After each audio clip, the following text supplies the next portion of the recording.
za akongezi akona kolwalero webale nnyo okubeerayo oli mu makago tukulisayo ku mirimu mwenna abasobola okubanga ate mukola emirimu egy'enjawulo tubakulisayo nnyo tusasira bannaffe abafunye ebizibu ate nammwe abafunye ebirungi tugamba nti Mukama Katonda yebale abasobozesa okubanga mutuuka ku buwanguzi obwo.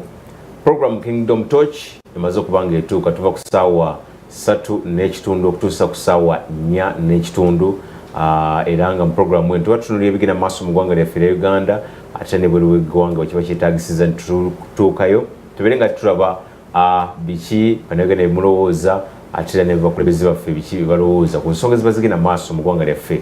Bingi bikoze amawulire olunaku olwaleero naddala mu lukiiko lw'eggwanga olukulu waliwo ensonga ey'ettaka erya UBC eyo ekutte wansi ne waggulu abakakiiko akakosasi babadde batunuulira akavunaanyizibwa ku bitongole bya gavumenti babadde batunuulira ettaka lino engeri gye lyatundibwamu ne lituuka okuba nga lirina abantu 3 abalikayanira naye ng'ate waliwo omubaka wa paalamenti naye mulamba ali mu nsonga zino nono bamuwadde okutuusa ku lunaku olwokutaano ng'alese ekyapa ky'ettaka ekyamwebwa ku ttaka erya UBC lisangibwa Bugoloobi.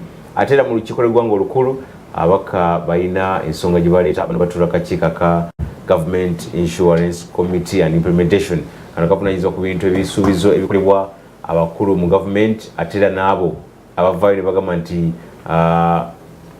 ndi minisita naye mbawadde kino ndiigu naye mbawadde kino batunuulira ensonga ezo. Akakiiko ako kakulemberwa omubaka Hajji Latif Ssebaggala babadde bagamba nti bakooye bannayuganda okubanga babasuubiza ebintu ebiratuukirira biri kati mu trillion eziwera ddala 2 bawadde abasuubiza nti bagenda kubanga balwanyisa embeera eyo ey'okubanga bannayuganda basuubizibwa ebintu ate ne batabifuna n'ebirala bingi ebikoze amawulire olunaku olwaliro saagala kubigendamu naye ng'obifunye bulungi mawulire gaffe amalindirire agabeerawo ku ssaawa 2 ate ez'akawungeezi. Program Kingdom Torch eba emaze okuba nga etuuka ku ssaawa 3:30 oluvannyuma lw'amawulire ate n'okuwummulamu okukobeera nakwo ne tubeera nga tutunulira ensonga ezigenda maaso mu ggwanga lyaffe erya Uganda. Olwaleero ndi ne Meeya ate ow'Emakindye ali mu Lyennyama mwali mu studios ate nga ndi ne Kakumba senior analyst bwenti bwe njagala okubanga muyita no batunulira ebyobufuzi bigenda maaso mu ggwanga lyaffe erya Uganda na biki ebisuubizibwa oba oliawo ebyandibadde biteekebwa mu nkola ne batabiteeka mu nkola oba oliawo ebirala ne biteekebwa mu nkola byetugenda okuba tutunulira olunaku olwaleero era nga nkwaniza olunaku olwaleero mu programu eno. Meeya nsinza okulaba kale nange nsanyuse buuza kuba tulaba kusingagana omulangira Mawanda ate ne munnange Kakumba Abudu munnabyabufuzi gwendudde nga ndaba. Njagala okulamusa abawuliza baffe n'abalabi baffe aba Kingdom TV ku programu yaffe bino Kingdom Torch n'abantu bonna abavuddeyo ku mirimu abasobodde okwekolera ebyabwe. Bannamakindye bakama bange abanfuula Meeya ne muteekamu obwesige mbalamusizza era nembeebaza abantu baffe abakoze bulungi bwansi bakansala baffe abakulidde Salaama kansala Muzaffaru ne Kulumba mwebale nnyo ate nange ekabalagala gye nabadde ne kansala Titi wamu ne Waswa mwebale nnyo okulaba nga twakoze ekyo kye twabadde tusuubira nga tuzza ekirabo eri Ssaabasajja ku matikkira ge ge twabaddeko nga tulina okudduukirira bulungi bwansi ku mulanga gwa Buganda. Njagala okusaasira abantu baffe abafiiriddwako abantu baabwe mukansanga twafiiriddwayo awo Omutaka Abdukalimu Mbowa twamuziise Sayirize Kayunga ate ne Buziga twafiiriddwayo awo omukyala abadde munnaddipi kitalo nnyo. Abantu bangi bafunye ebizibu abamu twabategedde abamu tetwabategedde naye kitalo nnyo ate nammwe abafunye amasanyu nsanyukira wamu nammwe era nabo abafunye ebizibu tukkirize nti Allah yawa ate yajjawo ate lwakonna kugera kwa Katonda. Okay. Tuyazege oyo Meeya omulabye era tugenda kubanga tutambula naye omukulu sinza okulaba omukulu Kakumba buuza kuba tulaba ku Kingdom TV. Neyanzege mukulu Mulangira Mawanda kunkyaza programu yaffe eno ya Kingdom TV Kingdom Torch anzikiriza ate era namuse kwabo abatulaba mu kaseera kano ku Kingdom Torch kusaasira kwabo bonna abafunye ebizibu ate era sijagana kusanyukira kwabo abafunye ebirungi mu kaseera kano. Nzikiriza era nebaza bonna abadde mu bikujjuko bya Ssaabasajja Kabaka, beebale nnyo bebali ddala okumusanyukirako, tebajjangu eyo entambula gye twagala tutambule, Uganda ebe ng'etuukira ddala, Buganda ebe ng'etuukira ddala ku ntikko. Ate tuyaze Meya, kitundu kigamba kyekima kingi. Amakindye ng'oggyeko enfuufu, abantu babadde bazzeeyo ku mirimu okulaba nga batandise okukola oluvannyuma lw'akabbinkano akaaliwo ak'ebyobufuzi, naye nga tuzzeeyo okukola emirimu ate naffe bakwasa obuvunaanyizibwa. Kati omwezi gigenda kuwera 2 kubanga twalayiranga ennaku z'omwezi 6 twatandika okusiiba. Kati kitegeeza nga ennaku z'omwezi 6 tuweza emyezi 2 nga tuli mu ofiisi.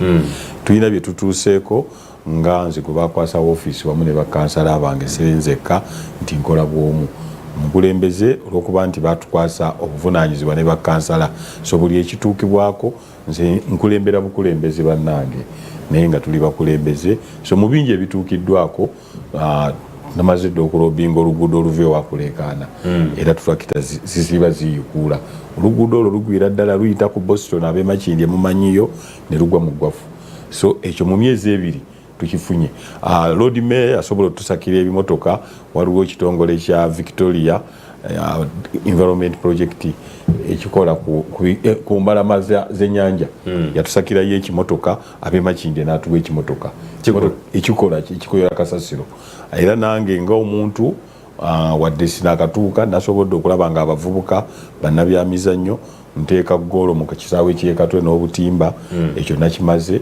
Ate nenteeka ggoolo era mu kisaawe ky'Officers Mess, ekyo nakimaze. Nenteeka ne ggoolo mu kisaawe kya mu Kirombe wansi siniya Mubiru gye yasambira wamu ne Ssemwogerere. Era natuuse mu bakyala abekozeemu ebibiina mu katale k'ekatwe, nenteekawo akasente ka bukadde 5 basobole mu kifo ky'okugenda mu bbanka nga beewola mitwalo 15 ne babakuba ekifaananyi omuneroniz office n'abeesigamako ne baleeta ne neighbor. Kakati nasazeewo sente ezo bazeewolere mu groups zaabwe. Waba batikkula enkoko, genda osasule enkoko oleete bakuwe. So ekyo nakituuseeko. N'ebintu bingi nnyo bye tutasobola kumenya bye tukwatagana n'abalonzi, kubanga abalonzi baffe babadde baweddemu essuubi mu kulonda local government. Bwe bamala okulonda president ne balonda ne ba MPs yakiwedde ne busungu abawangudde ne bawangudde bonna bamalira ku Lord Mayor. Kati zino office ezibayamba government teyatwala buvunaanyizibwa kubasomesa ezammwe zibayamba, kubanga local government nze wendi kati nga ku division y'Emakindye nze nvunaanyizibwa kasasiro asookerwako, nze nvunaanyizibwa ku nguudo ezo ez'ettaka, nze nvunaanyizibwa ku basali z'abaana ozinoonya nozigaba, nze nvunaanyizibwa ku mbwa, meeya embwa zitutta meeya kapa zitutta. Kakati ate abantu baffe abalonzi ne batamanya ofiisi eyo ne bajja musoolesole ne bajja musoolesole okulonda. Kyova olaba nti tutwala obuzibu bunene nnyo okugibanyonyola. Oluusi bw'ogamba nze Meeya w'Emakindye nti ate twalonda Lord Mayor Lukwago, kati abantu baffe ne babeera tebinkwata. Era oli bwayogera nti Meeya alowooza nti kakati wakesi. So n'olwekyo bwe buvunaanyizibwa obwo. So ffe emyezi 2 gye naakabeera mu ofiisi, lipooti yange bwekyo bwekola ki bwefaanana. Naye nga n'ebirala waliwo bye tukola ng'omuntu ng'oli mu ofiisi bye tutabeera nabyo ku mpewo, kubanga bagamba ddyo bwagaba kono takola ki, Kulaani bwegamba ne Bayibuli. So naye nga tulina bye twagala tuteekewo. Ekisooka kwe kuzzaamu abalonzi baffe naddala bano mu Central Region okulonda nti kuyina omugaso, kubanga abantu babadde balooza tebinkwatako. Ekyokubiri kwe kukyusa enjogera yaffe emalamu abantu essuubi. Mawanda buli muntu wali kumalamu essuubi. Abazungu balina ekigambo kye bakozesa bakiyita hopeless. Oli wakikuvuma owuliranga ekirene kiba kitegeeza butabamu essuubi. So omuntu ayagwamu essuubi ye muntu Mawanda yali akola wano ku Kingdom TV n'omusanga eyo ku Church of Uganda Primary School ng'atunda bikajjo ku ssaawa 4. Omuntu oyo aba yagwamu essuubi. Oba n'omusanga waliwo buminzaani nze ne munnanga Abudu, buminzaani buno obw'obusowaani nga yali manager mu Centenary Bank, muba muva okuziika eyo nga yapima amatu n'ebifaanana ng'ebyo. Omuntu oyo aba yagwamu essuubi. So n'olwekyo twagala tuzzeemu abantu baffe essuubi naddala abavubuka, era n'enjogera erina okukyuka. Enjogera enakuwaza abantu mbi nnyo, enjogera emalamu essuubi mbi nnyo. abantu nga bali mu mbeera etasanyusa. Omukulembeze bw'ojja mu kuziika toyogera kumalamu bantu ssuubi, oyogera bibagumya nti mwe muli wano mukaaba ne CBS ebika waliwo famire emu efudde abantu abataano baziika. Kati gwoba omuntu omu gwoyinza okuba ogamba mbu wanga agudde ku accident naye waliwo ali emulago anoonya n'abamulambula tabalaba. Kwegamba bigambo bizzemu bantu ssuubi. Tuyina era nze kakatize n'awaka bakimanyi naye tuba tunasiiba enjala sinza obaga tugenda kusiiba njala mbagamba kanzije balabira awo nga budde buzibye. So n'olwekyo tulina okukyusa mindset y'abantu okubazzaamu essuubi. So si mbeera yakwekyawo buli kiseera buli we tunaagamba nti ffe tunaakola ki abantu tugenda basanga nga baweddemu essuubi nevuuza zibalumye ebyo bino byowulira ebikuubi ebino kubanga abantu batubamalamu bumazi ki ssuubi. Tulina bazzaamu essuubi era kyova olaba lwaki abantu bali awo mu kyaki wansi enjiri eriwo ezzaamu ssuubi. Mu linnya lya Yesu ogenda kufuna visa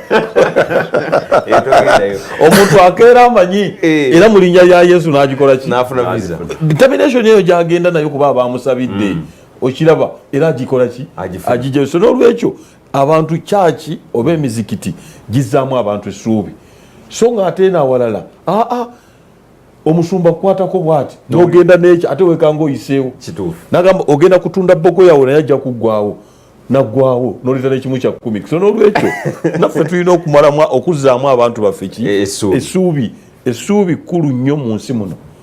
Essuubi kkulu nnyo naddala kati bali abavubuka abafu abo bwe bateekemu essuubi ti mujja kugenda mukwate ne museeneeni olabe wataatukwata ennyo kamala.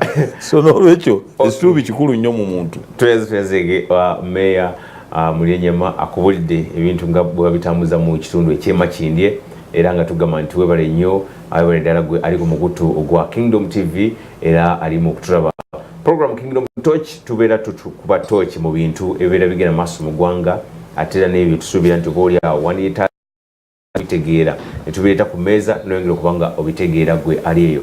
Waliwo ensonga ya Vision 2020 eno y'abavubuka kubanga beekulaakulanya kulaba nti kiyogedde kubazzaamu essuubi naye bye bagenda okuzzaamu essuubi buli omu yeebuuza bagenda kudituzaamu batya kubanga balina bakulembeza baga nti abavubuka balekeddwa ebbali babadde beerwanyeeko abalala batunze bintu waabwe ne babeera nga bakolaki nga bajja 2020 nkuluka kuuma egenda kulikanalist ebintu bitegeere ebyobufuzi abantu basinga ebyabufuzi tetulina lwaki tugenda yeeyo era wamu bayinza kwewandiisa kufuna nsimbi.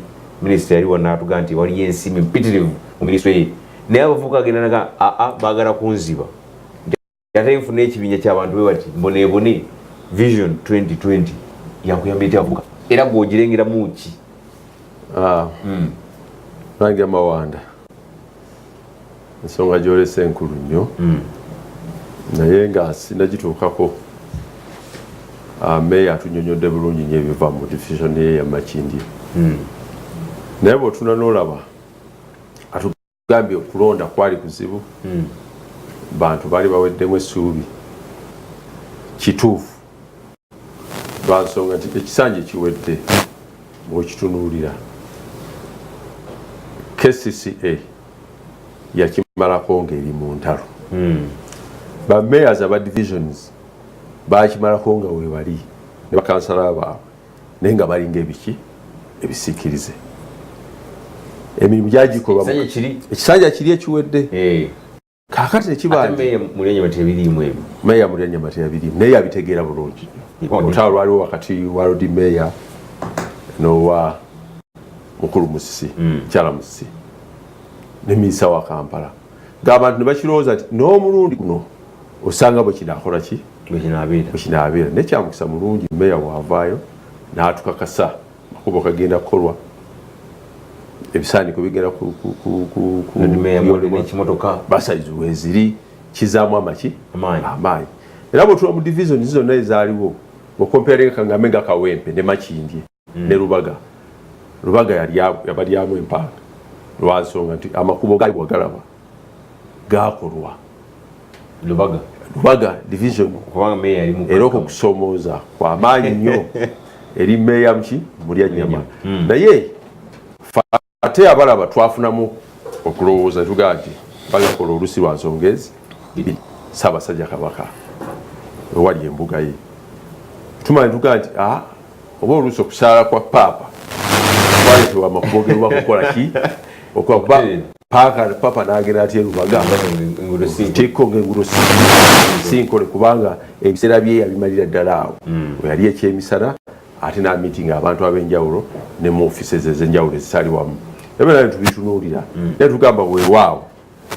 katutuulire okusomooza okukatukuleete mu kisanja kino tulabe bakola ki bwe banaakola bwe tudda mu vision nga ombuuziza 2020 kituufu yabavubuka naye tuze tulaba bodako emabega twalina Millennium Development Goals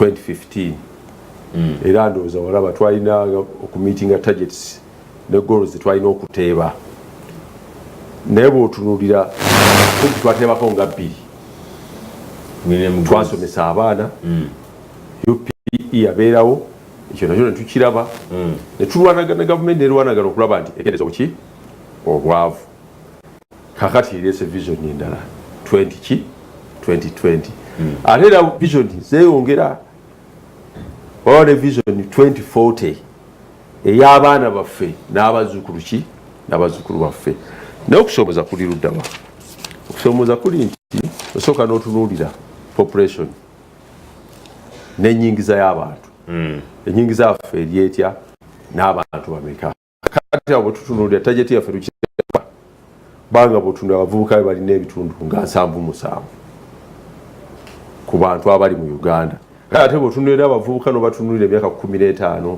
paka ku myaka 25 tebalina mirimu otunda percentage nene nnyo ebitundu 83 tebina miki mirimu tebina mirimu akali bw'otunda ebitundu 83 tebina mirimu okusomoza kunene nnyo eri gavumenti y'eggwanga nti bw'otunulira kwa lipoota eza African Development Bank Uganda yesinga abavubuka abatalina mirimu mu Africa Uganda byebitundu biri byekugambye 83 okukusomoza kwa maanyi nnyo lwaki twalibadde tubayambako kati meya tugambe tubazzemu essuubi weeri nene facts zeetaagisa abantu babuulire ekituufu walwadde kookolo tagenda kukola ki kuwona naye katumukwatire bwe tunaabikkirira netuleka ekituufu kyotunula tugenda kutomera akali abavubuka bamanya nti ensimbi zibbiddwa otegede bakufunye nti ensimbi zibbiddwa naye abantu baga nti ensimbi bazibbye awo bo bamazeemu essuubi bakakati obwavu tunuulira obwavu tulina obwavu tuba bwavu omuntu laba nga awunya sort poverty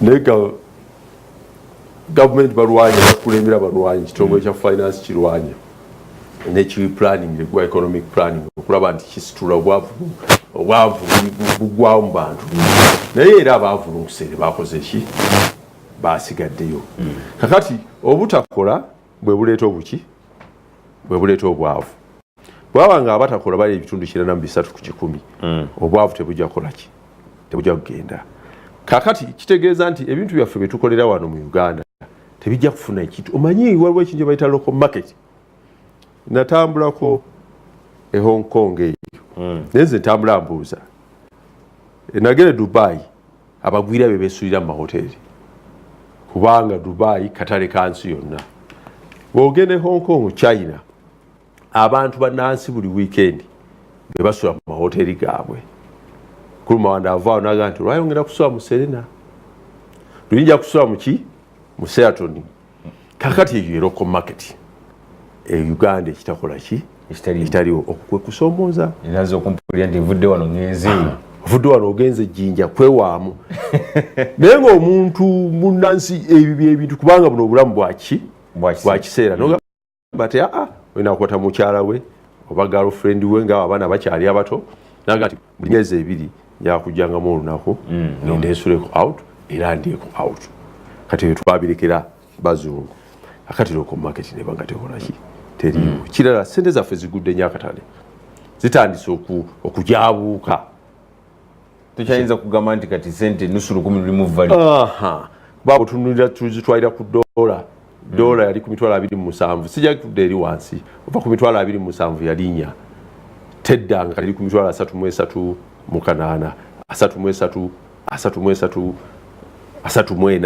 okya kati kitegeeza nti tukka buli lukya sente zaffe zitandise okugwa value n'olwensonga kikusoomoza kunene nnyo ekirala n'ebyetunzi byaffe byagwa akatale emmwanyi amajaane ku katale k'ensi yonna oluusi n'omutindo gwaffe si mulungi okyakyo nakyo nekyongera okutusuula akati gavumenti byerina okutandika okukola ki okusoomooza ekirala abavubuka bano bazaala balamu era omuvubuka bw'omuwa okukola omuwa kuwasa kituufu bw'omuwa okuwasa omuwa kuzaala kaakati okusoomooza kuli nti webyobulamu biri bitya wa mukazi we wagenda okuzaalira okiraba wa era ezaaliro lyaffe mulagaawo mu namba 5 ondi namba 5 liri litya mu malwaliro gano ge batuzimbidde gavumenti tugyebaza kubanga amalwaliro amapya gakoze eki gazimbiddwa omujjuzo ogubadde munene nyaawo emulago naye abasawo gye bali ebikozesebwa gye ebyo banazaala akaana nga tekanatuuka bajja banakateeka omukyala wabanga wakulongoosebwa omwana yeekiise anaalongoosebwa ebyo byonna kwe kusomooza okukola ki okuliwo ye bafa batya mataano mortality enfa abakyala gye bafaamu eri etya bwaba otunuulira batugamba nti buli 1,000 kufaako abakyala 306 emitwalo 10 egigenda okuzaala 306 tebidda ebyo byo nga basima entaana zaabwe embeera bwetyo tunagitambuliramu tutya oba kitunuulira era bwe batuuse okulankinga ensi bakola ne bagamba nti baafuna ensi 179 Uganda yakwata kifo ki Uganda yakwata ekifo kya 141 tuli bubi nnyo mu East Africa bw'otunuulira ate ne Burundi tulinga Burundi ekyo meya taga kiwulira bw'okiwulira kati meya ekyo kitunuulire Burundi yali ya 147 Uganda neba 141 kakati Rwanda etusingira wala Tanzania etusingira wala Kenya etukola ki etusingira ola kati batutwala balinga batwale Southern Sudan kati abantu ino babuulira bavubuka baffe tubagane nti batemuzaala mu kaseera kano embeera si nnungi abantu abakyala 306 okubanga batufaako kikyali kinene nnyo okumeeya kusoomooza kunene nnyo naye tukwesiga amalwaliro gaffe obenga ogatuukamu otuuke mu zzaaliro gye bazaalira abakyala balime kufiira musanya tuyazege bwetukana isi mwami Kakumba omulungi atwa Kingdom TV tukwebaze tugatubale nnyo okubeerayo ate era n'okuba nga otambula naffe tuli ku nsonga ya Vision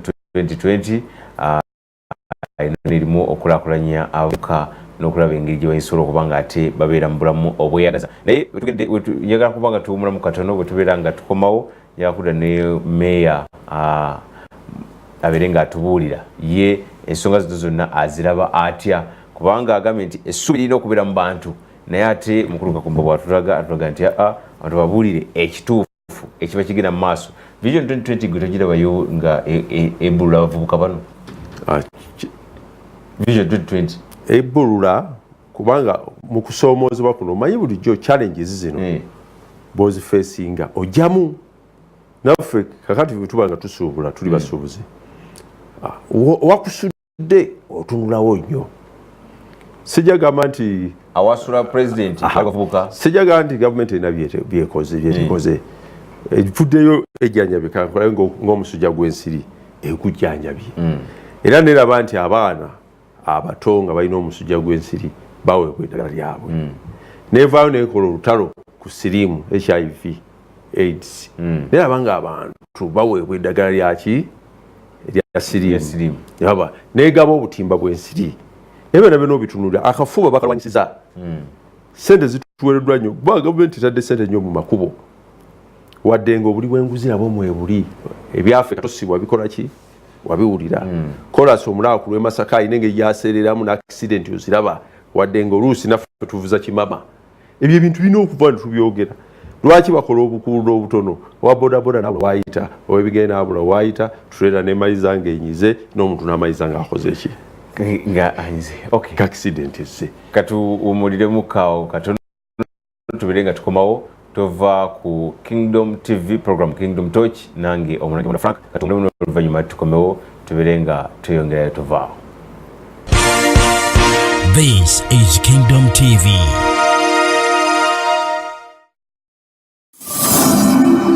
Bishop David wamu ne Pastor Cindy Kiganda bakwaniriza mu services zaffe ez'enjawulo mu Christianity Focus Center Emmengo Kisenyi. Buli lwa Sunday tulina service 3 ng'esooka emanyiddwa nga morning service eva ssaawa 2 paka 4 kitundu ez'okumakya, eyo nga ya Luzungu na Luganda. Eyokubiri emanyiddwa nga main service, eyo ng'eva ssaawa 4 kitundu paka ssaawa 8 ez'olweggulo, eyo nga ya Luganda lwokka. Ate eyokusatu emanyiddwa nga deliverance service, eyo ng'eva ssaawa 10 ez'olweggulo paka ssaawa 1 ez'akawungeezi. Tukwaniriza okusinzaako wamu naffe. Katonda mwetegefu okukola ku bye weetaaga mu Christianity Focus Center Emmengo Kisenyi. Obulamu bwo tebujja kusigala kya kimu.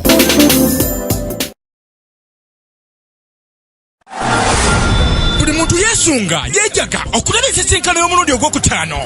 Tugenda kusanyuka tubuuke tuzine tujaganye. Tosuma Bishop Kiganda ne Mami Cindy olaba presenter ba Kingdom FM balabikako ku stage live. Abayimbi ba gospel bonna bakubayo ba comedians bali nyakatuuti wano mu Christianity Focus Center ennaku z'omwezi nga 13 omwezi ogw'omunaana. Emiryango giggulawo ssaawa 1 ey'okumakya. Abantu abanasooka ekikumi buli omu waakukwasibwa ekirabo kye. Bino byonna ku 15 zokka. Biwagiddwa Country Driving School Movit Products okwekakasa ku lunaku lwonna. Kingdom TV ne Christianity Focus Center wamu ne Kingdom FM.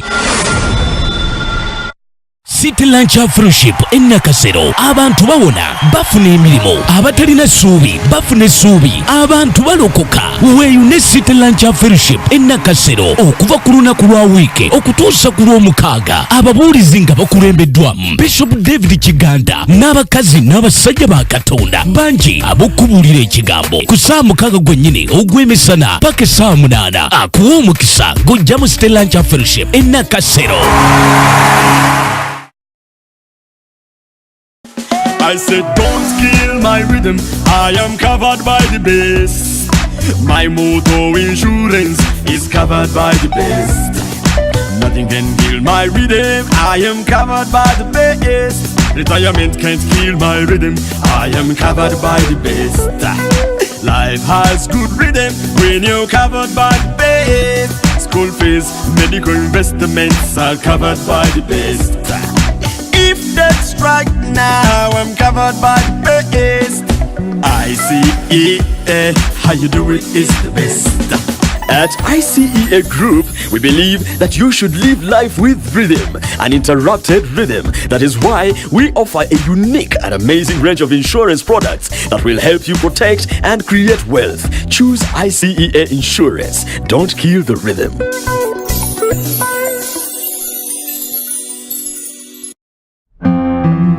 Munsanji zino teri kyoyinza kukola mpozi ng'oyise mu mateeka. Byakufumbirwa, kugula ttaka, kweyimirirwa, kusikira muntu, ddembe lya buntu, bya bufuzi. Olaba ne yakubba ayita mu mateeka, n'olwekyo mu Uganda lutamanya tteeka tovaako musango. Kati nno buli kiro ku Lwokusatu ku ssaawa 3 n'ekitundu ez'ekiro neegattaako Raymond Kazibwe ne bapulida bannange mu program ekijja omanyi wano Kingdom TV togisubwa.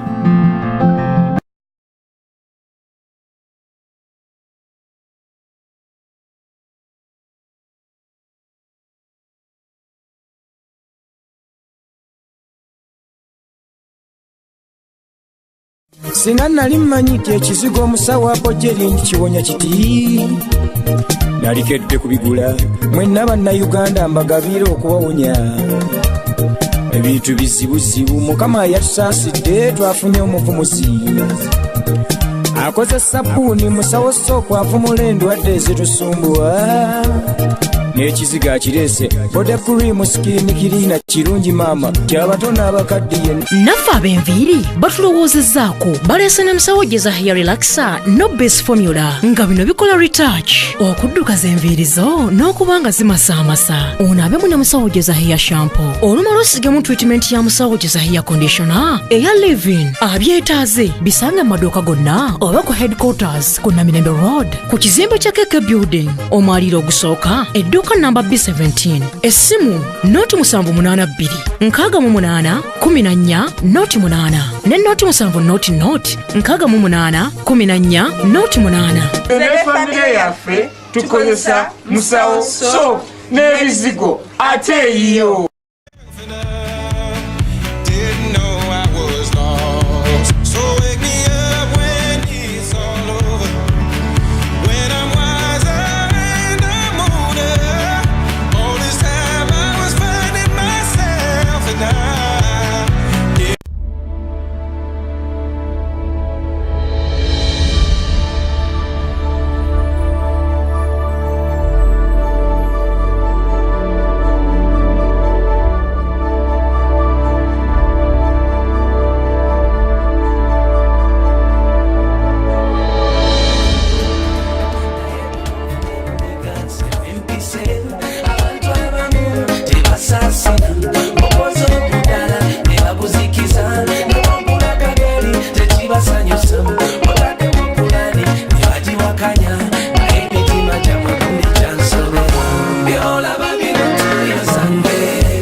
Hello and welcome to the Springboard. It happens every Monday to Friday from 7 to 9 a.m. 2 hours of great entertainment, great music, your guests. We also review your papers and of course lots of talking points. Do you love your sports? Well, you can only find it here every morning on Kingdom Television. My name is Daniel Irish Kanyerezi and together with the team we're bringing you a breakfast like no other. Join us for an experience. This is Kingdom TV.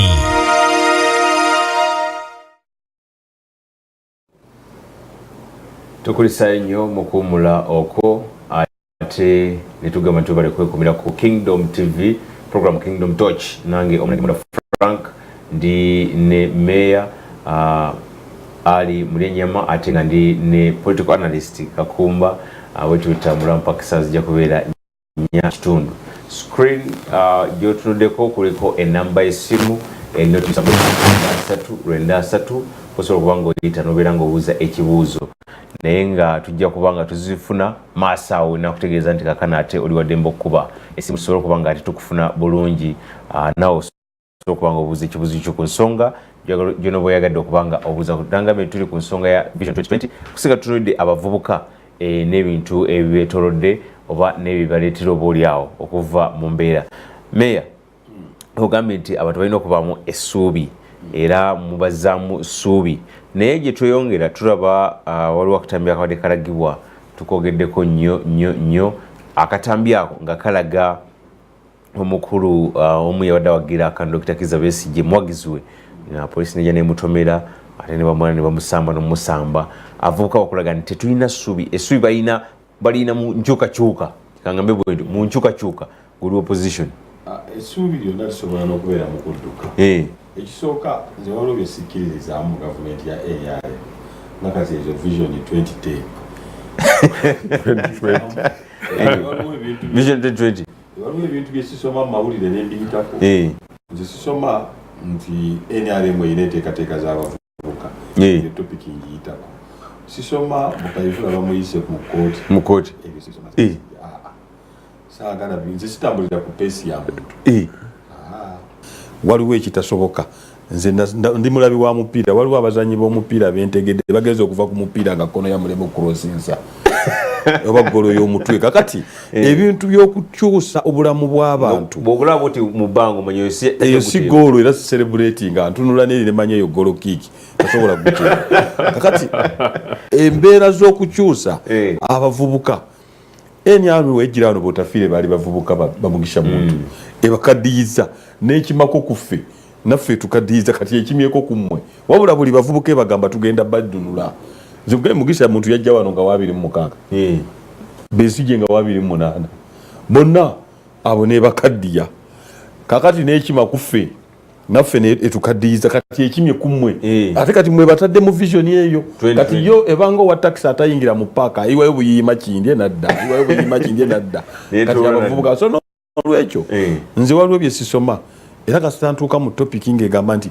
NRM egenda kukulwakulanya abavubuka nga nvaawo nga ngenda mu kasalabe ekya wababukedde kati nyumirwa nnyo okusoma kasalabe ekya oba Dduba atasasula bodo okusinga okufuna ebirimba abantu so n'olwekyo sisuubirayo muvubuka kugamba mbu vision kuba kati kankubuulire bayimba sente z'abavubuka good enough kati ndi mu KCCA sente teziriyo ezavubuka abavubuka abakyala sente zaki fayiro ziri bweziti naye babalimba get it from me sente teziriwo oba bazirya mu campaign oba baziryawa nzisangala na muntu kati okujjako nga banda zedi sente bazifunyeko meya nizibatambuze bo bakoze batya abantu banja yaga inalondako sente mu bbala naye bonna balonda akukanya abantu bali bandonzeko ku sente naye bameka abalonda ife wanoze kugaime banzaala waffe wali kwatwe bayinza okutega ngako kalinga kamasumu we y'abantu bameka bana zinalinda byeko omusawo omuganda jana atunda awe eddagala nasooka leeta banene baligula kati mwe bamulaba bagula nnyo ne mulowooza nti atunda nammwe bambi ne mugula nalabako n'omuyimbi asooka naawe omuntu n'olwekyo nga tuze ku ddala NRM ensonga y'okutuusa ebintu ekyo kyagigwa kkono esobola okupulaninga emikolo egibeere kololo neyonoona ssente ekyo kirungi naye munnange ayogedde ku malwaliro omanyi ekigambo nyumba n'amaka byanjawulo enyumba n'amaka byanjawulo nze mukutegeera okwange kuba nakola Luganda bw'oyita Nalumunye oyinza ogamba omusajja azimbye ennyumba eyo eba tennaggalwa kituufu era tebaamu ntebe naye amaka omusajja oyo alina amaka mubaamu omukyala abaana aga nti gwoni yakola amaka ufuwano mu Uganda tuyina bizimbe si malwaliro ekiyitibwa eddwaliro muteeka okubaamu abasawo muteeka okubeeramu eddagala nagenze kati ndi mukulembeze nagenze mu ddwaliro ly'ekisugu eryaffe erya KCC ne bakansala bange ffenna twasanze temuli generator ne batuwa lipooti nti abakyala eziro bazaalira ku buno obusimu bwaffe bukatooki ambulance eryemu ekola mu Kampala bagiyita eno ne bagiyita eri ewange ku makya ku KCC njirabakawo ku makya sidda mu gikola ki girabako so n'olwekyo bwe tuba twogera okuzzaamu abantu essuubi tisigamba nti tubalimbe wabula message ebatuukako eteeka okuba nga ebazzaamu essuubi so sikubamalamu ki nosanga abantu nga bakaba nawe n'okuba omulanga ate nawe bw'ate omusajja akomyewo awaka azze okuduukirira mu kifo ky'okuguma kubanga n'oba ofiiriddwa awaka mukulu Mawanda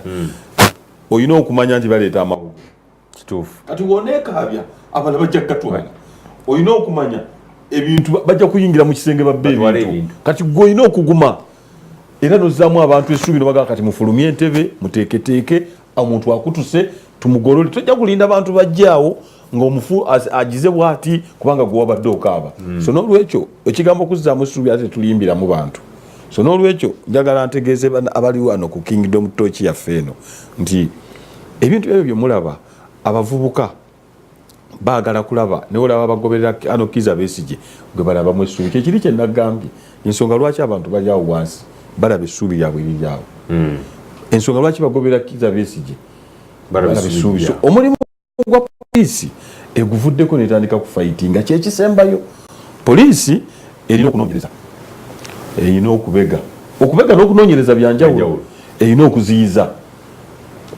kati okufaitinga kyekisembayo kakati bino ebisatu gwe naaba tennabikola poliisi erina okusooka okunoonyereza owulira okupreventinga okuinvestigatinga eryoka efaitinga kati ye ekola kisembayo bikoze tenoonyereza lwaki abantu bagoberera Besigye Tenoonyereza lwaki okuba omuntu omuggo ku mugongo naye nga teyenyeenya. Oteekwa okunoonyereza. Lwaki omuntu yasigala ku boda. Tenoonyereza lwaki abantu bawakanokiza beesige embuzi. Oba yazeewa. Tofuteyo okunoonyereza. Oba tonoonyereza n'okuba bukubi toyinza kuzuula kituufu. Olina okuzuula ddala beesige bamuweera ddala ennaanansi. Waba nga babimuwa kati we bamuyita takyaba munnabyabufuzi abafulidde mu fayita. Fulidde mu fayita nga Mandela gwe bawa. Kakati bw'omala okinoonyereza n'omanya lwaki abavubuka bamugoberera. Tubalimbye nkugambye be bakaddiyiza. Ffe batumaze okuva eno wansi. Kati bali kummwe. Ate naawe ojja kunneegattako mu myaka nga nkaaga ng'ongamba naawe bajja kubatandika okuyita muzeeyi w'envi. So n'olwekyo twagala nga tutereeza twayogerako emabega mukulu Mawanda nga tukyali eri ku leediyo. Teri gavumenti eddira omuntu nga ye manufacturer, ye distributor, ye wholesaler, ye retailer. Alina factory ena Manve yabireeta mu kikuubo. Mu kikuubo gy'abireese alinamu edduuka lya wholesaler n'abijja mu wholesaler omusanga waffe Makindi omukyayina oba omuyindi atembeeya bujjuyisi. Kakati olwo tuba ku ki? Tekiriiyo ekyaleeta emirimu gino gigabana. Bakadde ffe bakimanyi mu bizinensi onaze nga manufacturer akola ogugwe. Ono abireeta mu kikuubo distributor naye abigabe. Kati ate owala wholesaler tusangeyo sajjabbi. Kakati nange alina akaliteero kange Makindi. Naye kakati omuntu omu yalina chain of command mu business. Ne tubagamba nti temujjawo bibiina bya Vegas. Ne bagamba ogwo mulembe gwaddiba mwe muli ennyama temwagala nsi. Babadde ekyankwanzira oluyimba lwe bayimba. Kakati tudde mabega kwegamba obanga akubye paasi 10 ate n'osuula 10. Eri otuteebedde ate n'onojja n'oteeba. Ova mu kiseera nga tolina kyokoze. So n'olwekyo tulinga kakati ekiwuka kino kina amatimbo kyetoololerawo. Kyetwava gye tudda. Naye abantu balina ekibuuzo nti mmwe mukoze eki? Kati olunaku lwali luli mu buyinza obwo. Olinga abuuza nti kumanya okuliko emmere gatemamuli. Kati ndi wano kyenkola ate ombuuza nkoze eki? Oba tuyagala ntambulireko ebbanga. Nemugenda kukolayo ki? Kubanga bino byonna byetoololera wano. Oyinza okukyogerako ne kiggweeraawo. Okakasa abantu abali ku Kingdom Torch tebali ku ground. Golza bannamakinje baali nnonze. Olowooza bannonze kuba nti ndi muwanvu oba muddugavu. Bannonze lwakuba message gyenkola ki? Gyoyogera. Gye ndayisanga ku Kingdom eri waggulu. So n'olwekyo abantu we banaamanya wakyaliwo obutamanya obutono. Nze nalina jjajjange mu kyalo. Nagendangayo okuwumula ne ngenda mwe muli ba ku kibuga. Abudu wali ogenzeeko ku nzizi zaffe zino enkoma. Kakati enzizi ezo bw'ogendayo ebikere bibeera omwo ogoba bigobe. N'obisenda n'osena. Kati lumu nasena amazzi mbadde mu mbeera eyo naye nga twala ekikere ne kiva mu lusuku ne kigwa mu sefuliya. Jjajja n'angamba mbugayo ebikere kiguddemu. Ate eringa ngobye bigobe. Solution yagafumba. Kati n'olwekyo obutamanya bwe tukyalina obutonotono y'ensonga lwaki batukuba emiggo. Ate generation eno gye bakuba. Ffe twaberera mu UID nze nga kubanze kasirye. Ate oba kati ndi mmeeya nze tonkuba muggo. Nze tonkuba. Era nfuluma abasanga wa NRM ankuba mbu bana abagundi.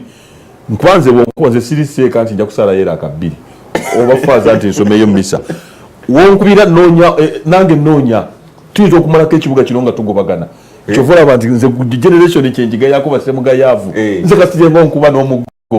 Sereka naawe omuggo bano bakubira weerere bajinga nerero nonkuba nejjo nonkuba nondinya n'ogenda leka nawe ekyo sijja kyogerera ku TV yaffe nze kasirye leka so n'olwekyo bano kati bakozesa jjogo kubanga bategedde nti abavubuka b'ennaku zino basemugayaavu era embewunya simanyi nti n'amaka malamu wateri muvubuka gwe basobola okuba oli n'obeera n'amaka tekiriiyo ne babakuba omuntu yatambulanga kasirye bannange era nze ngenda n'enseka batambulanga bakuba bwe bati nga abasaawo ebisagazi bali ku bantu bakuba emundu eri mu nkwawa bweti awo ne babayo kintuntu awo leka naawe tuve mu bintu by'okuzaagazaga ku bulamu bw'abantu so n'olwekyo abantu baffe bayiza obugayaavu bajjajjaffe si bwe baali ensi eno Buganda okugaziwa bagamba gaali amasaza 2 gayita kyovula batuyina ekitundu ekyo kirya nti afe abaana ba leero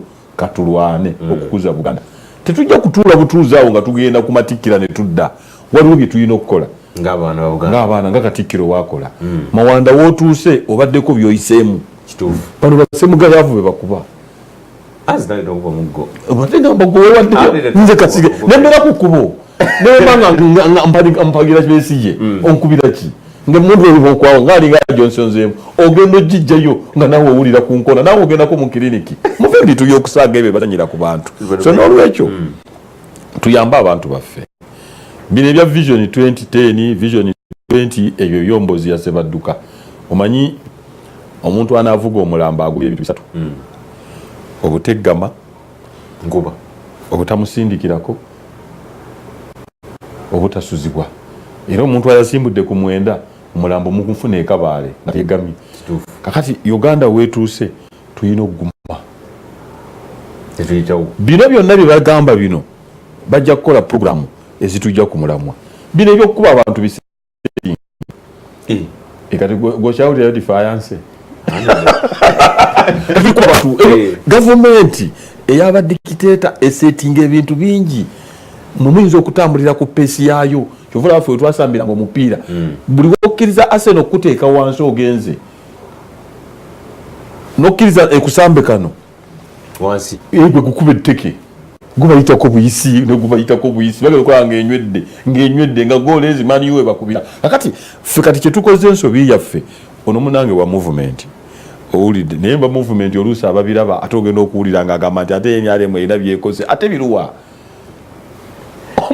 omuntu ayayonoonye taba nantunula mukatale obanga ali mu takisi abamubinya ate bambye omukazi olusanjirira yayonona ne bakala bambona obukazi obusiibufu katononedde mu takisi so n'olwekyo NRM tekyalina kyesobola kugatta ku mu Uganda ekyo kyogeredde Vision 2020 gutobisoma ate kati njagala ombulire 26 balina Vision 1990 nga bazze bajja 1986 ne bafuna Vision 1990 eyo neggwako ne bafuna Vision 1926 nayo neggwako ne bafuna Vision 19 kati zijja zitambula vision zaabwe kati mwekirungi bebalimba luli bagenda Suganda bala bali Dubai babyeyo kati ate generation impya abali Somalia so kati n'olwekyo bino byonna bye baliko ekyo kiteeketeeke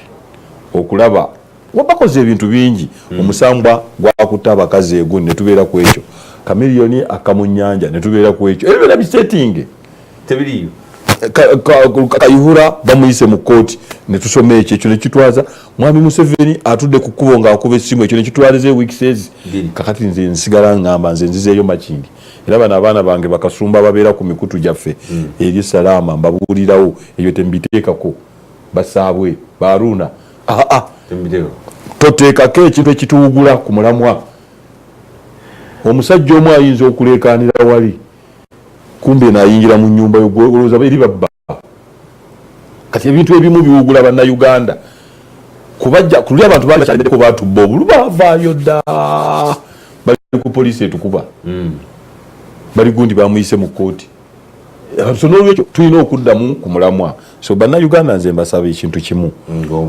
beeweeyo okusoma basome ebyafaayo basome amawulire naye nga waliwo ebintu ebimu bye babuuka nze nkubuulidde waliwo byembuuka era nze abantu bewaffe makindi bamanyi we bampita mu musomo mba ngenda kubuuza ngenda kusomesa kuki kubanga nze ndi musajja wa bivulu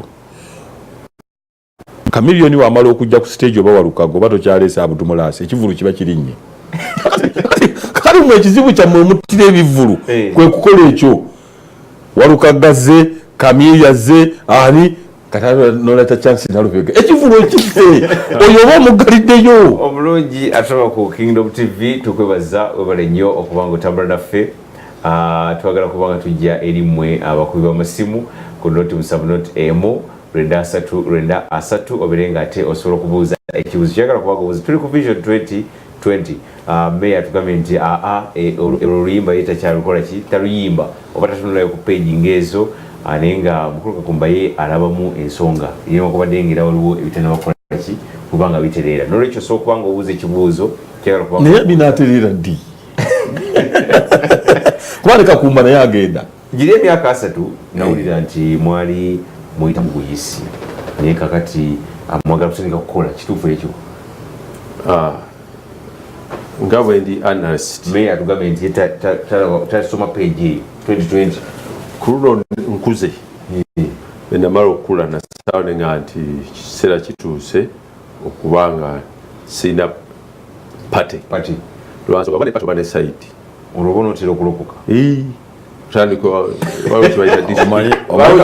mawano okyali mwana muto omuntu wasalirawo nti kambeera omuwulu obufumbo oba mumutami gyabadde ono agambe nti movement yantamye obufumbo bukutamye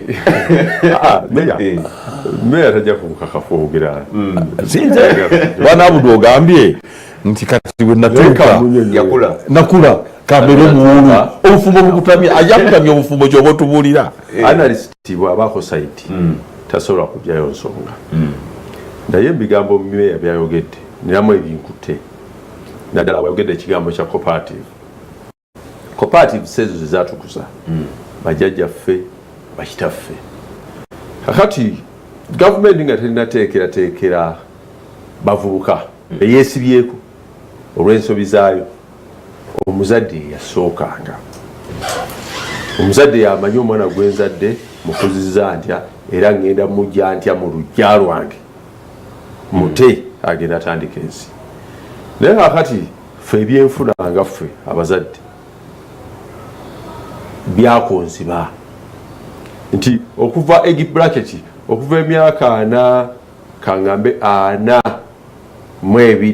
n'52 mu byenfuna tuli balaawo. We are economically castrated. Baatulaawa mu byenfuna. Kakati government mu kiseera kino esasulira okutulaawa. Government we atulaawa obuvunanyizibwa ffe twabuta tetukyalina kyakukola, tuli helpless, handicapped, tuli basibe empingo. Kakati twagirekera abaana baffe. Kakati ogiraba papala n'abaana baffe. Vision 2020, Vision 2015, Vision 2040. Okiraba nti nga nawe kyagoberera twakola adi nkubudde nti kakati olwaleero ze bintu bitunulwa ku neutral ground nakula zenagira movement okuvya ddala mu NRM nga kyali kana kato UPM family of UPM paka jojuzi engamba sikulokoka obufota mukulu Kakumba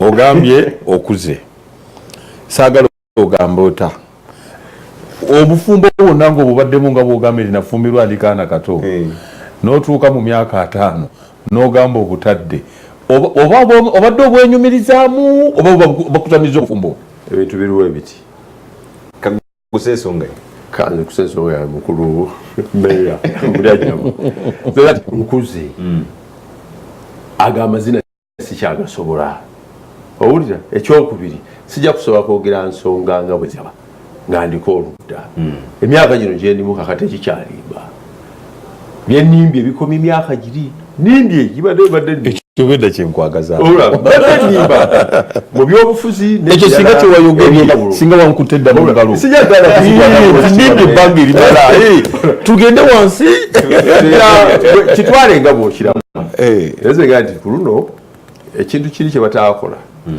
ffe kutwempawalinga okutuyambako mu byenfuna tusobole okusuubula tunulira ku mayumba g'abakitaffe genda mu byalo eyo ng'oyita olaba amayumba ge twasikira agalina amategula olwaleero galimu bugundo tetukyasobola galabirira siringi zaagwa temukyali madirisa seminti akunjuluse n'enzigi temuli tusikidde tutandike otunula amayumba g'abajjajjaffe era bw'osanga eyo eringa nga olawalabe ya Besoli mu Londo gye baakola ng'omanya nti ate amaka gabadde ganjawulo naye amaka g'abali abasajja abaalinga mu cooperatives oba ogenze kale ngeri waffe ekiboga batuzaala agaalubowa zeveriyo agaaluyukwe alamazaani ojja wano ekawempo tunda amagenda mu maka ga bujolijo era osangawo nga gali agalule go gakyaliwo n'amaka amalala gona gaferinga gaggwawo nolwensonga eyo nga mmaliriza bwe tugenda ku kintu okulaba poliisi okuba abantu poliisi erina kukuuma abantu n'ebintu byabwe so si kubaba. Ekyokubiri, poliisi erina police act etteeka erifuga poliisi. Ekyokusatu, president ye commander in chief akulira ebibinja byonna ebikwata emmundu najja ne wabaawo mukulu Kayihura inspector general of police. Kakati poliisi bwetandika okweyisa nga mpumbabumba mu mbeera gyerimu olwaleero manyi tulina bwetutandika okunoonya ku bwongo bwonna.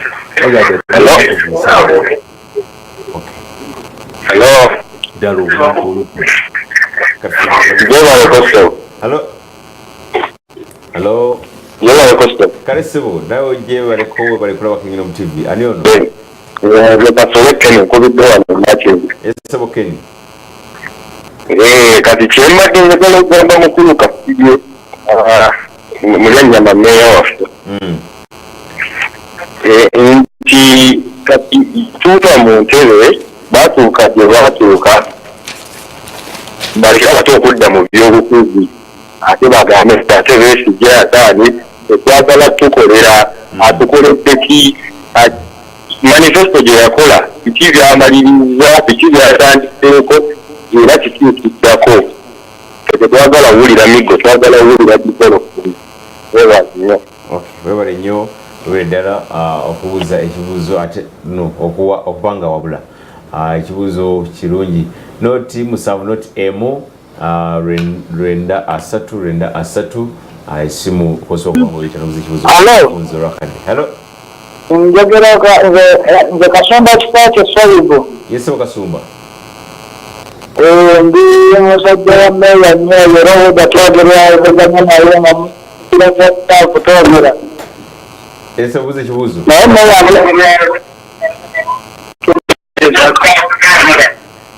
agenze n'ayogera ku luguudo lwaffe olw'ewafuleekaana. Yesebo. Ekyo ky'ekintu ekisinga obukulu mu nsi eno. Twalindirira oluguudo olwo anaalufula naye netusanya nti ekyatusanyusanya nti meya waffe bwe twalonda wa Democratic Party ate oluusi yakitadde mu nteekateeka. Tuyanze ekisebo. So tuyanze nnyo meya byakola tumusiima nnyo. Webale okusiima meya mukulu Kasumba webale nnyo kubanga osiima meya noti 7 noti emu rwenda asatu esimu eyo ebeera ku screen yo kusobola okubanga oyita n'obuuza ekibuuzo. Wanyisebo gyebale sebo programa kale sibu naye bale okulaba Kingdom TV Kingdom Talk meya mulamuza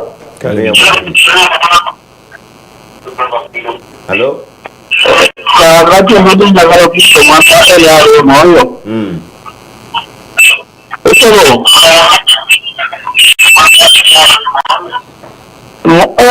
abagamba nti bagenda kuyamba abakadda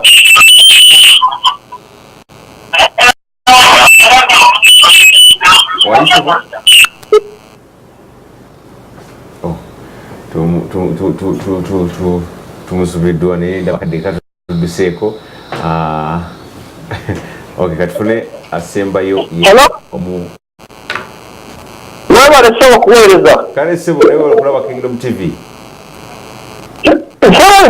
nze Kasole Kenny njamuweweera wangi nze Kasole Kenny okuva Makindye esebo Kasole mbadde kubuuza mukulu waffe meya waffe kino ebyayogera nti nga batekubazaamu essuubi abaana nga muno ezafaanulere bonna genda bataaga ajjuke emitingi yasooka ku parents care abantu basuubiza byonna byonna ye ebijjukira bimanyi bulungi nnyo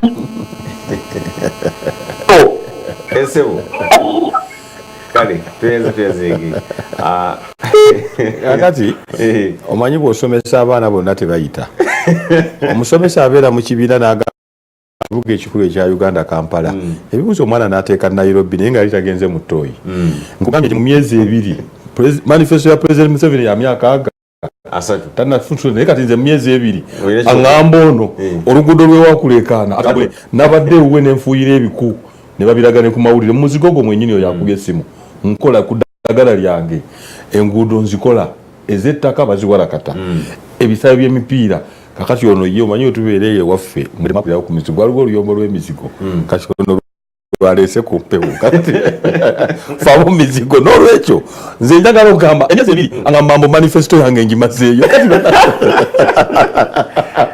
kale n'oyo akuba omwana we mbuwagudde ebibuuzo nga tamweweddeko balamakindye balamusizza katufuleyo omuye kayeka tuleme kubanga tumuleka okay mukulu kakumba sibuli abatulaba bebale nnyo bebaye ddala naye waliwo omukulu ambuzzaamu akantu aga nti abagagga si kibi abagagga abo bashapinga economy egamba tetwalyagadde mugagga kwavubala kakati nga wolaba wano tuli mu studio eno ya Kingdom tetwali ejyagadde kugwa naye naffe abaavu tulina rolo nene nnyo gyetuplayinga bwetula ku muntu owa wansi ddala ng'abalimi kasooli w'abantu yenna akaze kakati oba obeiringa abagagga ddayo ne kuloko gavumenti obeiringe n'abaki n'abo wansi naye nebaza nesikwebaza konna programu yaffe eno Kingdom Torch okubanga otulese ne tuba kati tufaire tutizimba eggwanga lyaffe lino era twebaliza ddala ne management meyayose n'olwekyo njagala okusiibula abantu baffe nga njagala okubabuulira amazima nze ndi kugombolola abakyala basabye ssente fayiro ziri bwe ziti kati ono kyayagala ngambe nti bafuna mbega kazibwa yabalaga ebidiba nti bibiri mbirengera obwo sijja kulimba ndi wa Democratic Party mazima na bwenkanya ebibiina by'abakyala fayiro ziri bwe ziti leero mpise owagenda nangamba gamazima naffe tetumanyi oba ssente bwezinakola ki bwezinajja ebyo programu gyenjagala nze ngambe nti wano 20 vision ismaya 20 eyo yammwe eyo kasalabe kya so n'olwekyo nze ebbanga lyennaamala mu bukulembeze ngenda kukola ebyo ebisoboka era sigambanga abantu nti ngenda batwala ku mwezi bye nasuubiza abantu nkugambye nti abakyala b'ekatwe ebibiina 20 byafunye entandika okuva mu nsawo yange genda ekatwe okuva mu nkere ojja kutuukawo mangu kumpi mbooza abavubuka nzitaddeyo oluguudo lwakuleekaana mu myezi egi kibadde tekisoboka lwa kilomita okuva kuleekaana luyiteeyo mu Boston tulakita zituuka lugenda kuteekebwako amatala lugula kolansi kakati oyagala nkatonda jenga yetise mutikule n'olwekyo nze nkakasa bannamakindye abakulembeze bamwe bemalonda nga nkolagana ne bakansala n'omubaka wange Alan Sewanyana ku side ene ya Makindye West n'omubaka Kasozi eri ne deputy road mayor Sara Kanyike ne bakansala bange bonna mu division nsuubira wajja kubaayo akataalo bazzaamu essuubi nti mwalonda era mbakakasa nze ndi ddoboozi lyammwe mbadde ebukasa oluguudo olukata Makindye ne babiyita gundi Binayomba erinnya bwekyo bamaze oddupima olugata Makindye ne Bugoloobi waliwo akataala akagenda okubaawo Makindye kakasa era mukakasa we tunayingira financial yejja ojja kuyita e Makindye ogamba akasajja kakozi Ssaabasajja Kabaka Wangaale.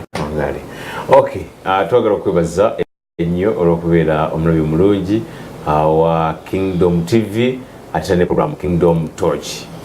Webale nnyo okubanga otambula naffe buli lwa Monday n'olwokubiri essaawa zibeera 3:30 okutuusa essaawa 4:30. Nange omulangira Munda Frank njagala nnyo okwebaza mwenna abakubye amasimu manyi nti oli abatayiseemu enga mwandyagadde nnyo okubanga mubuuza ebibuuzo temufaayo tujja kuba tudingana ate musabbiiti ejja akume atakumira mpera mususe bulungi mwerawo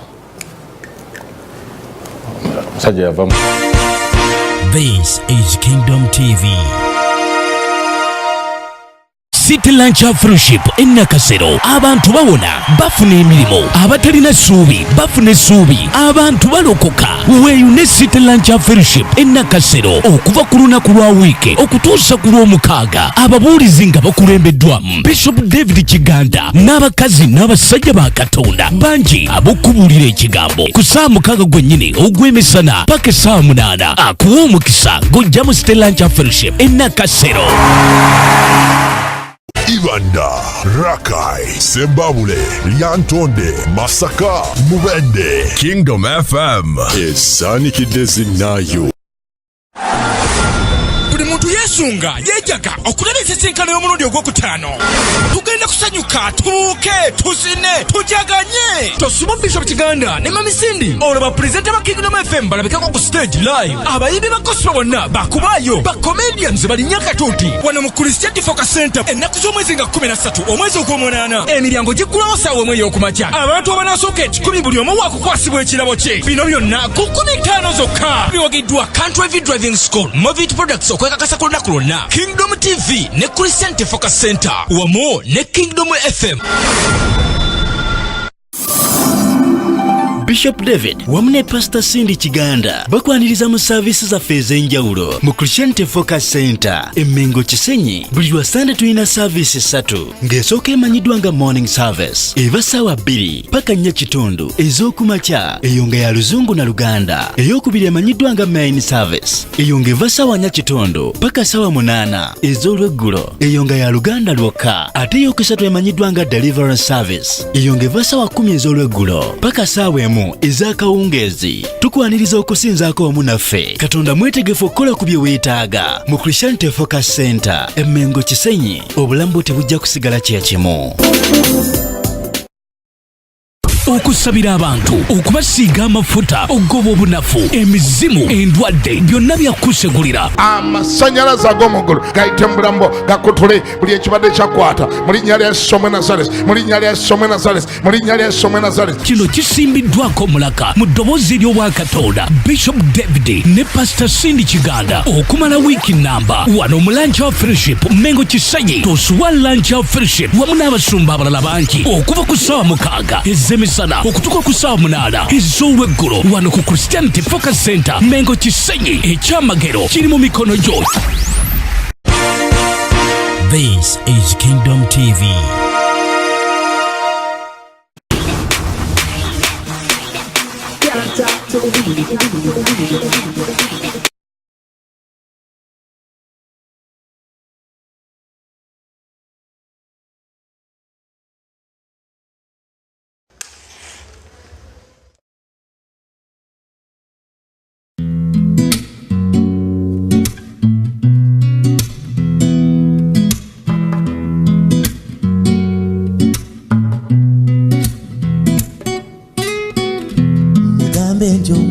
Katonda yamanyi kikyaleetengera tuli misubawa akabiriti kamuli mu ngalo atukoleza nasiikiriza embuyaga zireme okutuzikiza ekiseera kirituuka alituzikiza oyo ekiseera kirituuka alituzikiza oyo tuli misubawa kwake tikyatutonderwa tuli misubawa twake tikyatutonderwa tuli misubawa twake tikyatutonderwa tuli misubawa twake tikyatutonderwa tukirize mu bwangu bino bye tulimu ngasi byangu tuli misubawa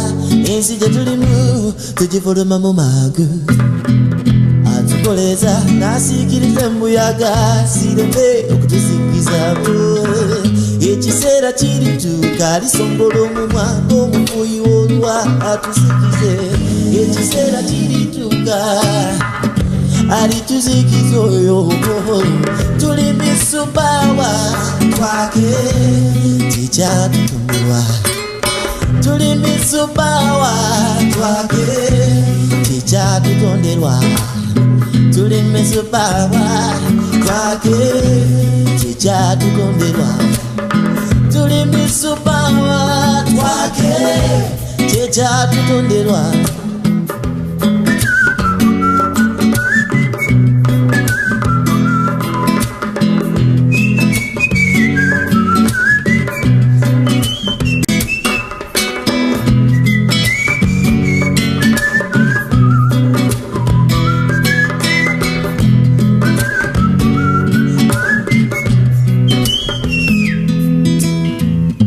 ekiseera kirituuka alisongola omumwa ng'omufuuyi w'oluwa tusikize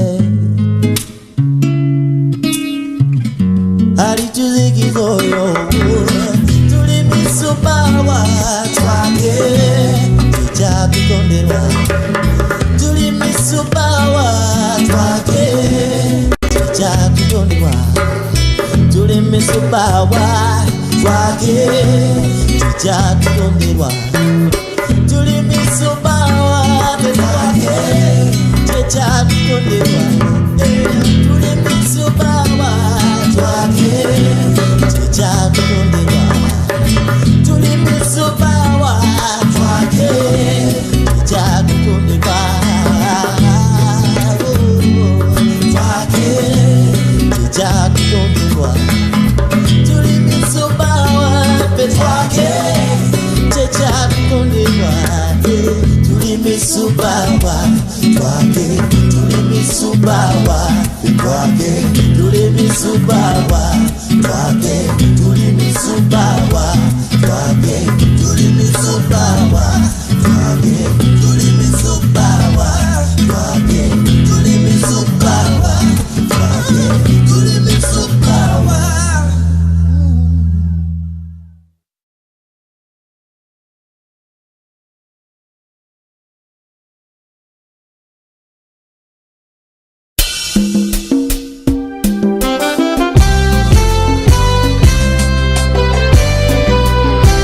Tugende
Mukama tuzze mu njuyo tukulaga ebituli ku mitima essaala gye tuleese gy'oli twetaaga kusaasirwa bizibu bye tulina bingi bisusse tetulina kyakola n'emikwano gye tulina enkumu tegisobola kuyamba gwe tumanya azuukiza abaafa gwe Mukama atambuza abalema wakola bye tutasobola kukola n'ebyaffe bikoleko jangu Mukama kijjeko ekivume jangu tukwateko ssebo engalo yo gye ndabye ng'ewonya naffe tukoleko jangu Mukama kijjeko ekivume jangu tukwateko ssebo engalo yo gye ndabye ng'ewonya naffe tukoleko tetuyinze nga tetukulina Mukama omukono gwo gubeere wano we tuli olabe ebituliko ebikyamu ssebo taata obijjewo Sitaani atutaddeko ekivume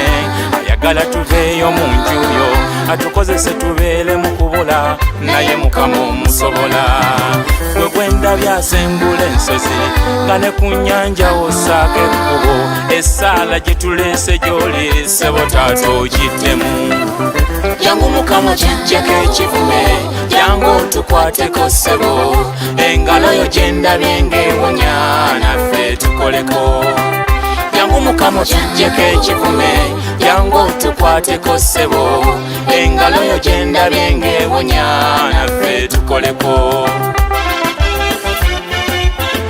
Fabric Studio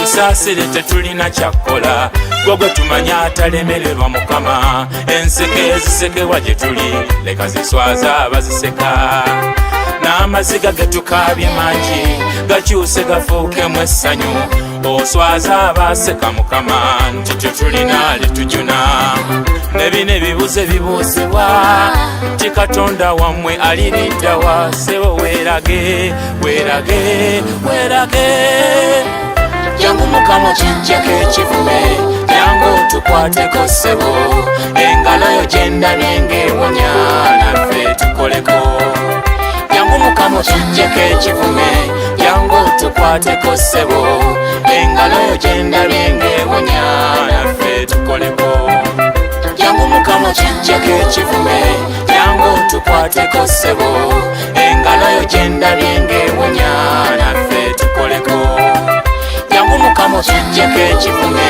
jangu tukwateko ssebo engalo yo gye ndabye ng'ewonya naffe tukoleko